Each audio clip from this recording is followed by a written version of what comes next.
Welcome to my channel. Hello hi అందరికీ. ఈరోజైతే మనం ఒక పర్ఫెక్ట్ ఈవినింగ్ స్నాక్ అయితే ప్రిపేర్ చేసుకుందాం. దానికోసం బెండకాయలు తీసుకొని మంచిగా ఇలాగ చూపించిన విధంగా కట్ చేసుకోవాలండి. దీనికన్నా ముందు బెండకాయలతో వాష్ చేయాలి బాగా. మాయిశ్చర్ లేకుండా అంటే తడి తడిగా లేకుండా ఒక డ్రై క్లాత్తో మంచిగా క్లీన్ చేసుకోవాలి బెండకాయల్ని. క్లీన్ చేసి ఇలా కట్ చేసి దీంట్లో ఒక 4 స్పూన్స్ ఆఫ్ శనగపిండి అండ్ ఒక 3 స్పూన్స్ ఆఫ్ కార్న్ ఫ్లోర్, ఉప్పు, కారం, అల్లం వెల్లుల్లి పేస్ట్ ఇక్కడ చూపిస్తున్న విధంగా మీరు మంచిగా అన్నీ వేసుకొని మిక్స్ చేసుకోవాలి. అండ్ దీని టేస్ట్ కొంచెం ఎన్హాన్స్ చేయడానికి మనం ఇక్కడ ఒక సీక్రెట్ ఇంగ్రీడియంట్ వాడుతున్నాము. అదే అండి, ఒక హాఫ్ ఆఫ్ ద లెమన్.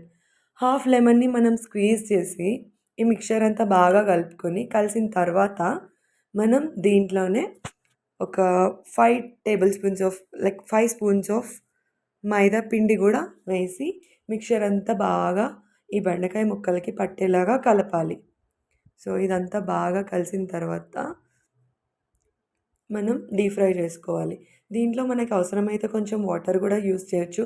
ఎక్కువ వాటర్ యూస్ చేయొద్దండి, ఎందుకంటే మళ్ళీ అవి కొంచెం బాగుండవు, క్రిస్పీగా రావు.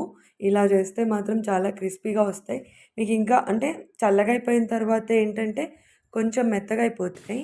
మీకు ఎప్పుడైనా ఆల్ టైమ్ క్రిస్పీగా ఉండాలి అని అనుకుంటే దీంట్లోనే ఇంకొక 2 టేబుల్ స్పూన్స్ ఆఫ్ బియ్యపిండి యూస్ చేస్తే టేస్ట్ కొంచెం తగ్గుతుంది, బట్ క్రిస్పీనెస్ అయితే ఎక్కువ ఉంటుంది. సో ఇక్కడ చూపించినట్టుగా బాగా మిక్స్ చేసేసి మనం డీప్ ఫ్రై చేసుకోవాలి ఇదే మిక్చర్ని. జనరల్గా చాలామంది పొటాటోతో చేస్తే ఇష్టపడతారు, కానీ బెండకాయతో కూడా చాలా బాగుంటుంది. ఇట్లా మనం డీప్ ఫ్రై చేసుకోవాలి మీడియం ఫ్లేమ్లో పెట్టుకొని. ఆయిల్ కొంచెం బాగా కాగిన తర్వాత హాట్ అయిన తర్వాత ఈ బెండకాయ మిక్చర్ అంతా వేసి డీప్ ఫ్రై చేసుకోవాలి. కొంచెం రెడ్డిష్ గోల్డ్ కలర్లో వచ్చేదాకా ఫ్రై చేసుకోవాలండి. చాలా క్రంచీగా క్రిస్పీగా ఉంటాయి ఫ్రై అయిన తర్వాత. మీకు చూడ్డానికి లుక్ వైజ్గా కూడా బాగా ఉండాలి అంటే మీరు రెడ్ కలర్లో ఉన్న ఫుడ్ కలర్ అయితే యూస్ చేసుకోవచ్చు. So as per the look కూడా చాలా బాగుంటుంది, ఎలివేట్ అవుతుంది లుక్ కూడా ఫుడ్ది.